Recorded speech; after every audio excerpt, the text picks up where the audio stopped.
an environmentally sustainable city. A big part of our vision is to make Sheffield an environmentally sustainable city. Sheffield needs to play its part in tackling global environmental problems, but it will also help us to improve the health and well-being of people who live and work in the city.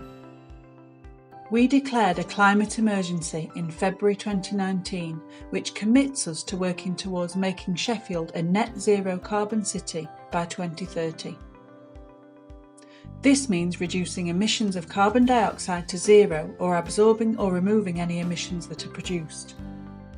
We are setting up a citizens' assembly, which will help to guide the way to zero carbon.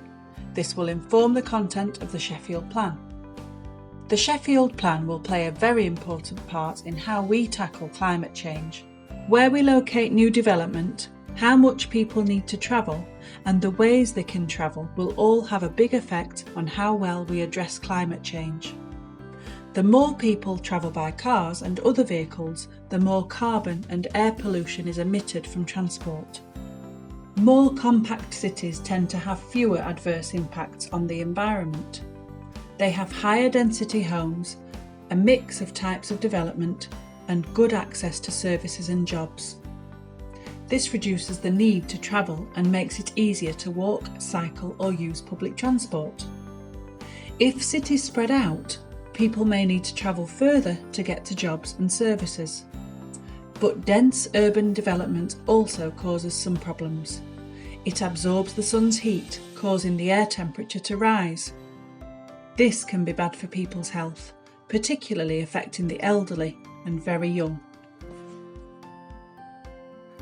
The plan will also ensure new development meets specific standards for things like generating renewable energy and reducing the amount of carbon they emit. But it will also help to make development more resilient to future changes to the climate. 150 miles of watercourses in 5 main valleys have caused many floods in the city's history. Parts of Sheffield suffered from major flooding in June 2007. Much has been done since then to improve flood defences and mitigate the risk of flooding, but there is still more to do. We therefore need to take into account the likelihood of flooding when considering locations and the design of development.